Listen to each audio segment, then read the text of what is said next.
SSD fazendo barulho?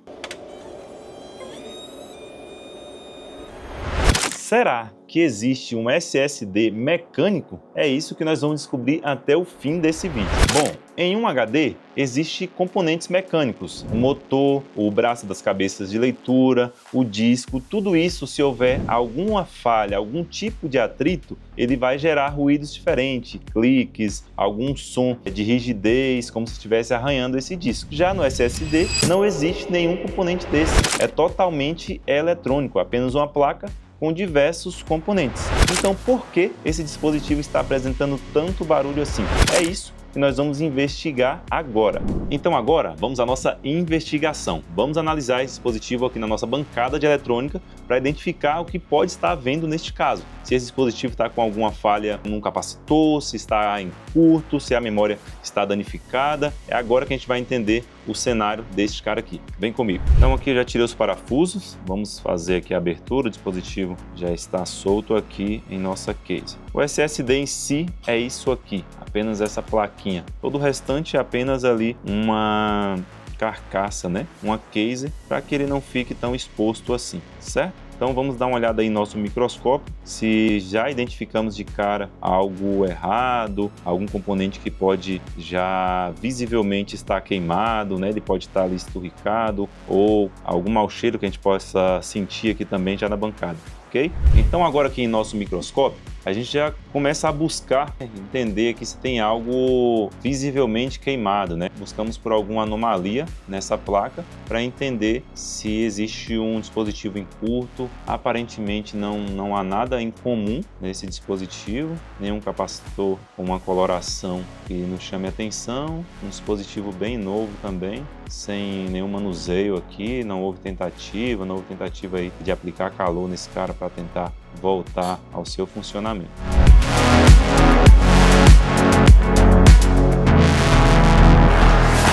Então vamos lá, agora que nós já conseguimos ver aí através do microscópio que não tem nada de errado aí visivelmente, a gente vai começar a buscar aqui algum componente que esteja em curto, né? Então colocamos aqui o nosso multímetro na escala de continuidade com o sinal sonoro do bip. Então se esse componente, alguns componentes aqui, eles não podem bipar, fazer esse som aqui, ó. Eles não podem fazer esse barulho, porque vai significar que ele está em curto, tá? Não vou adentrar tanto nessa parte. Alguns devem fazer esse barulho porque ele deve passar uma continuidade, mas em alguns casos, como alguns capacitores, eles não podem apresentar esse tipo de som, porque isso vai significar que o dispositivo ele está em curto, tá bom? Então vou testar alguns capacitores aqui que entendemos como os principais capacitores da placa, tá? Para que a gente possa diagnosticar isso aí. Se for um curto, a gente já vai identificar logo aqui de cara, tá bom? Então vamos nessa. Ok. Aparentemente funcionando. Sem curto. Sem curto. Sem curto. E os nossos capacitores de entrada. Sem curto.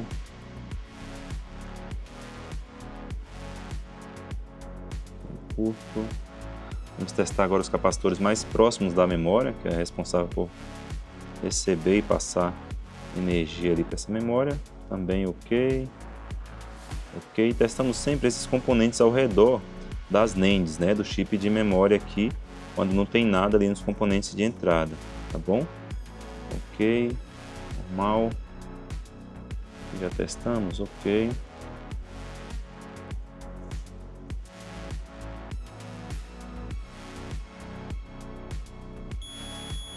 Olha, algo aqui está errado, hein? Vamos testar os dois lados para ver se também vai aparecer o mesmo bip.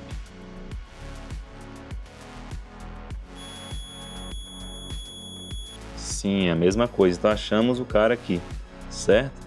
Então a gente vai remover esse capacitor aqui. Se realmente esse componente ele estiver em curto, normalmente é só substituir esse cara aqui para que o dispositivo volte a funcionar, tá bom?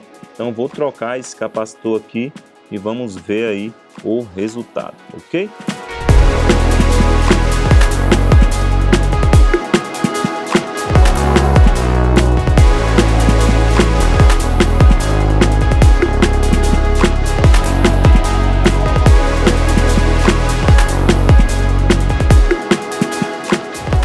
Então, pessoal, identifiquei aqui um dispositivo doador para que a gente faça a retirada aí de um componente compatível com o que está falhando e vamos fazer aí essa substituição e entender se o curto vai sumir ou se ele vai continuar aí na placa. Primeiro eu vou remover esse componente que está em curto e depois vou testar na placa para saber se o curto ainda continua lá, ok? Então vamos nessa. Então, vou remover aqui o nosso capacitor, está apresentando aí um curto, certo? Identificarmos aí se apenas esta falha do curto neste componente está causando todo esse barulho aí. Vou utilizar aqui o nosso ferro de solda, colocar uma solda nova aqui para ficar mais fácil de remover esse componente, facilitar aqui o nosso trabalho.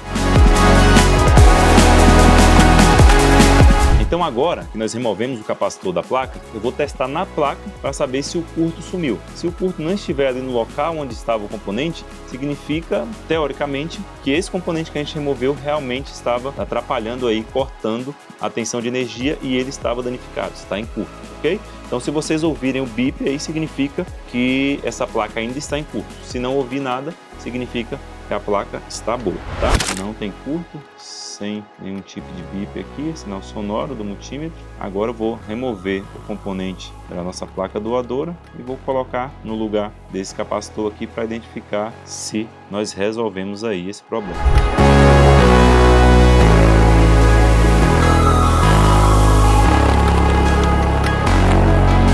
Então agora, já colocamos aqui outro componente, colocamos outro capacitor, vou limpar nossa placa aqui com um álcool isopropílico e vamos testar esse cara, a ver se ele ainda tem alguma falha, algum ruído aqui, ou se essa falha foi sanada e vamos conseguir já direto aí ter acesso aos dados desse cliente.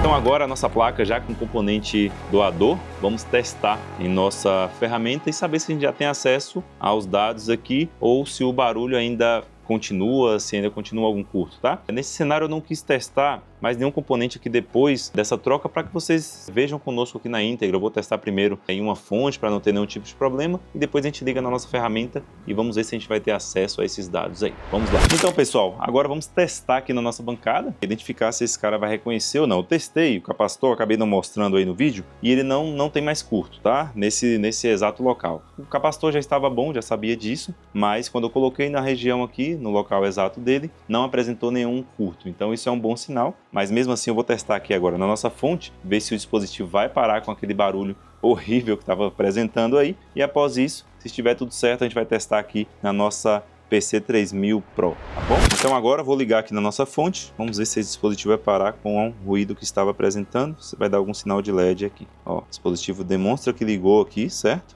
Nenhum tipo de barulho, nenhum ruído horrível aí. Então vamos ligar na nossa ferramenta e tentar já acessar e clonar esse cara aí com os dados do cliente. Vamos lá. Então agora vamos à nossa ferramenta, vamos ver se esse dispositivo já vai ter um reconhecimento normal, se vamos conseguir acessar os dados do nosso cliente. Então aqui na nossa tela agora, já vou ligar aqui o dispositivo, vamos ver se ele é capaz de ficar aqui em status pronto, tá? Ligamos aqui a nossa porta 0, o dispositivo rapidamente já ficou em status pronto. Então isso é um bom sinal. Vou iniciar aqui então uma tarefa para entender se a gente já consegue ter acesso a esses dados e consequentemente já clonar, né, esse dispositivo e acessar os dados do nosso cliente. Então vou iniciar uma tarefa aqui e vamos entender agora se é possível acessar esses dados aí através da nossa ferramenta e ter um sucesso no caso desse cliente. Então aqui o dispositivo ele reconheceu, ó, o Kingston, né, A400, capacidade dele aqui, tudo certinho. Agora vamos tentar aí acessar de fato os dados desse dispositivo, né? Para saber se a gente consegue realmente recuperar os dados desse cliente. Então aqui já consigo identificar as partições, vamos navegar aqui e saber se tem arquivos aqui que o cliente busca. Ok, vamos a outra partição. Essa partição que a gente procura. Então aqui a gente consegue identificar com a partição que utilizava algum sistema do Windows. Então vamos navegar aqui pelo usuário, né? Se vocês não vão conseguir ver, e agora que a gente precisa manter o sigilo das informações aqui do nosso cliente, tá? Então vai ficar tudo borrado, mas navegando perfeito. Todos os dados aqui do cliente, agora é só começar a fazer a recuperação dos dados. Então é isso, neste caso o dispositivo realmente estava com curto, para a felicidade do nosso cliente. Agora é só extrair esses dados aí. Vamos conversar mais um pouco aí sobre esse sintoma e sobre esse dispositivo SSD. Vamos lá. Então, pessoal, os motivos, pelo qual isso pode acontecer, um componente pode entrar em curto, algo do tipo. Um deles é o que está acontecendo exatamente agora, no dia da nossa gravação. Estamos gravando esse vídeo aqui e dá uma tempestade. Então, se vocês estão conseguindo, de alguma forma, ouvir algum ruído aí, tá muito forte aqui a tempestade hoje. Então, descarga elétrica, algum surto de energia, queda de energia, pode causar problema desse, em um componente eletrônico. Ok? Mas neste caso aqui, não foi isso. Isso é o caso que chega para a gente todos os dias aqui em nosso laboratório.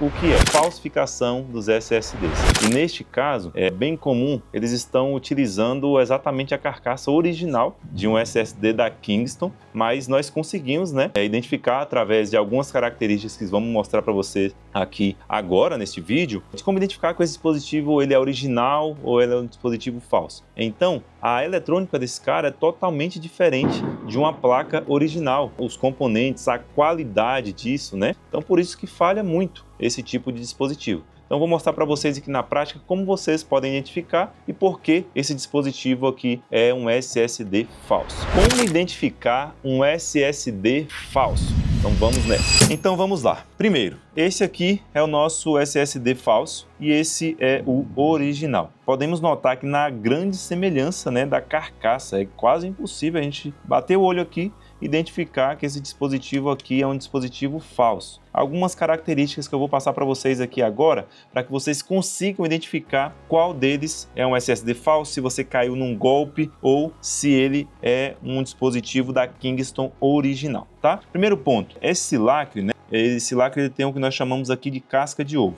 Então, quando você for remover esse parafuso aqui, ele tem que craquelar. Já no dispositivo falso, ele vem com o igual, só que ele não vai craquelar. É um simples adesivo aqui que eles conseguiram burlar e deixar bem parecido com esse. Neste caso, a gente já tirou porque removemos o parafuso, Já que no nosso original, quando a gente remover aqui, eu vou tentar remover para que vocês consigam identificar melhor aí. Vamos ver se vai dar para ficar legal aqui na imagem, tá? Então eu vou quebrar aqui o lacre, vou colocar aqui a nossa chave, ele craquela tudo, Então é impossível você colocar novamente aqui esse lacre como um adesivo, Já no outro você consegue direitinho aqui remover ele, porque é um adesivo de baixa qualidade, tá? Já na parte traseira do dispositivo, temos algumas características, tá? O principal ponto aqui é a qualidade da etiqueta. Esse aqui é o nosso SSD falso. Pode notar, a primeira particularidade aqui é que a etiqueta já vem torta, Então é colocado aqui de qualquer jeito, não tem uma máquina que faça isso aí com exatidão, como no caso do nosso SSD original, Notamos aqui a qualidade da impressão, a forma que está impresso aqui, as letras, Então aqui tem todo um padrão que se você pegar todo o Kingston